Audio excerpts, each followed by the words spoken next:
Salut tout le monde. On se retrouve aujourd'hui pour le tour du nouveau local de l'entêté qui est pour l'instant bien vide. Il va falloir de l'imagination. Là, on est au rez-de-chaussée. C'est un local qui est sur 2 niveaux. Vous voyez, il y a un petit escalier au fond. Là, il y a un sous-sol. Les deux seront accessibles. Ici, au rez-de-chaussée, ça va être l'espace principalement atelier. Donc, l'idée, c'est que sur ce mur, ainsi que sur celui-là, il va y avoir le plan de travail, enfin, les plans de travail des machines à coudre. En plein milieu, il y aura une table de coupe pour les élèves. Elle pourra accueillir de 4 à 6 personnes selon les ateliers que je vais faire. Au rez-de-chaussée, on va aussi avoir la partie mercerie, donc les fils, les fermetures éclairs, les kits de couture, la passementerie, la mercerie plus classique, les règles des ciseaux, tout ça, tout ça, tout ça.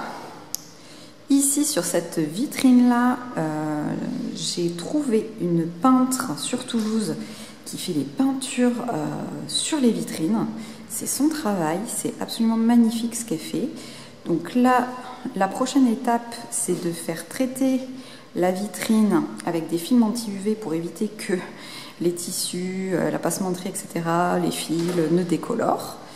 Et une fois que ça sera fait, cette peintre va me faire une magnifique fresque ici. Je le vois dans ma tête. Pour ceux qui me connaissent et ceux qui me suivent, vous vous doutez bien que ces murs ne resteront pas blancs. Voilà. Et on va prendre ce petit escalier, mignon en colimaçon, mais qui a clairement besoin d'un rafraîchissement. Je pense m'orienter sur de la moquette pour le côté cosy. Il va être repeint bien sûr, mais moquette pour les planches, je pense, pour les marches, pardon, pas pour les planches. Et on est au sous-sol, pièce complètement vierge actuellement, qui sera la partie tissu. Donc de chaque côté, sur chaque mur ici et ici, on aura des rayonnages, des étagères avec des tissus. Au milieu, je pense que je vais mettre des présentoirs. Et j'aimerais arriver aussi à trouver un espace pour mettre une cabine d'essayage. Ça peut être bien pour d'éventuelles retouches, commandes, même pour les cours de couture, ça peut être pratique. J'en ai déjà une cabine, il faut juste trouver un coin pour la mettre.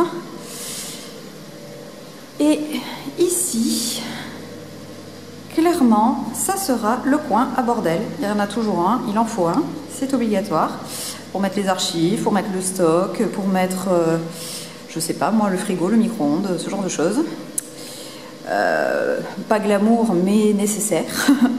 Et du coup, je vais faire une séparation là. Alors, première idée, je m'étais dit que j'allais mettre un rideau. Deuxième idée, je pense que je vais créer un... Comment ça s'appelle? Un paravent. Je pense que je vais aller là-dessus. J'en avais déjà fait un dans le passé et là je me dis que ça pourrait être sympa. Ça pourrait donner un petit peu de cachet à cette pièce qui est en fait un rectangle blanc. Voilà, voilà. On va reprendre notre petit escalier qui sera tout mignon une fois qu'il sera pimpé. Et on revient à la pièce principale, l'atelier. Je vous laisse me dire, vous, comment vous verriez les choses. Moi, ça commence à être de plus en plus clair dans ma tête. Qu'est-ce que vous en pensez ?